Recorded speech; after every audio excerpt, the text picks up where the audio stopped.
पूर्व राज्यपाल सतपाल मलिक एक बार फिर मोदी सरकार पर बरसे।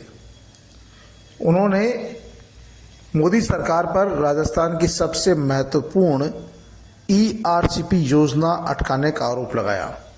उन्होंने कहा कि केंद्र सरकार ने यदि पैसे दे दिए होते तो आज राजस्थान में ईआरसीपी लागू हो जाती। उन्होंने कहा कि बीजेपी ने तो अपने चुनावी घोषणा पत्र में भी ईआरसीपी का नाम लिखा है, लेकिन ये नहीं बताया कि इसे राष्ट्रीय परियोजना बनाया जाएगा या नहीं और इसको कब पूरा किया जाएगा।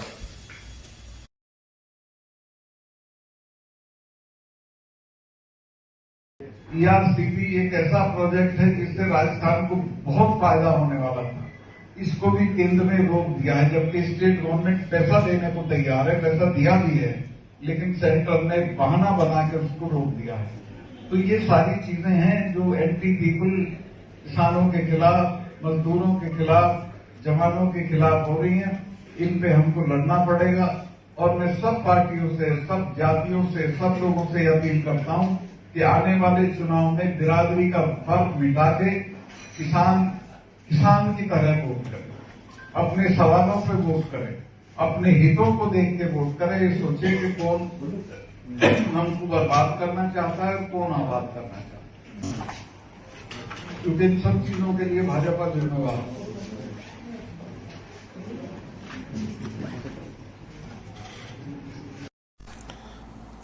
सतपाल मलिक ने किसान, कमेरे, मजदूर और सभी वर्गों से धर्म और जाति का भेद भुलाते हुए भाजपा के विरुद्ध किसी भी ऐसी पार्टी को वोट देने की अपील की है जो सभी वर्गों का, 36 कौम का ख्याल रखती हो।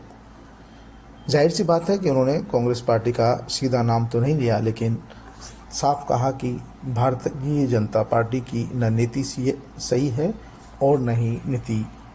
ऐसे में जो देश विरोधी, किसान विरोधी, मजदूर विरोधी, जात और धर्म विरोधी पार्टी हो उसको वोट नहीं करना चाहिए।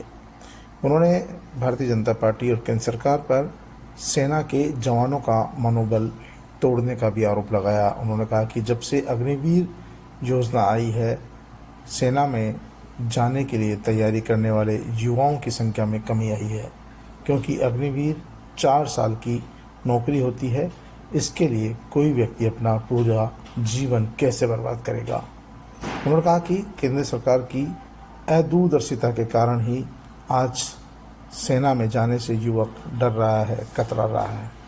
युवाओं को नौकरी नहीं है, किसानों की ज़मीनें छीनी जा रही है और धर्म और जात के नाम पर लड़ाया जा रहा है।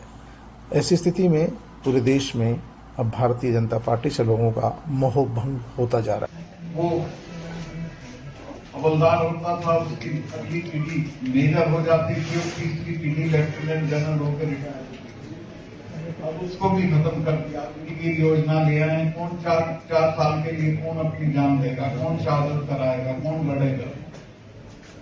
तो फौज, खेती, सब चीजों को खत्म करने का एक प्रोजेक्ट है इन लोगों का और इनको कोई मोहब्बत नहीं है देश से। ये जो फौज का मामला है, स्टेट डिसाइसिव लड़ाई लड़नी पड़ेगी, क्योंकि इस देश की फौज दुनिया में दूसरे तीसरे नंबर की फौज मानी जाती है और हमारी फौज के जो आपको क्रियाकलाप हैं, लड़ाइयां हैं, उनका इतिहास पढ़ोगे तो यू फील प्राउड कि हाँ भाई कोई फौज थी। अब उसमें बहुत डिमोरलाइजेशन है फौज में। नए लड़के में देखता था, गांव जाता था, उस नहर के किनारे पटरी पे दौड़ रहे हैं, सड़क पे दौड़ रहे हैं। क्या बात, क्यों दौड़ रहे हो? कि भक्ति में जाएंगे। अब किसी को कोई भक्ति का जोश नहीं रहा है। तो ये चीजें हमारी खत्म की जा रही। दूसरे, फौज के प्रति तो इनका एक अजीब दृष्टिकोण है। मैं जब कश्मीर में गवर्नर था, इस दौरान सतपाल मलिक के साथ किसान नेता हिम्मत सिंह गुर्जर भी मौजूद रहे। हिम्मत सिंह गुर्जर ने साफ तौर पर कहा कि इस समय देश में 5 राज्यों के चुनाव हो रहे हैं और 5 राज्यों में कांग्रेस पार्टी जीत की ओर बढ़ रही है। भारतीय जनता पार्टी संभावित हार से बौखला रही है। यही कारण है कि भारतीय जनता पार्टी के लोग अनर्गल आरोप लगा रहे हैं। देश का किसान, मजदूर, छात्र, स्टूडेंट, महिलाएं सभी वर्ग नाराज और परेशान हैं। ऐसे में इन चुनाव में कहीं न कहीं लोगों की नाराज़गी भी ज़रूर झलकेगी। आने वाला परिणाम सकारात्मक होगा।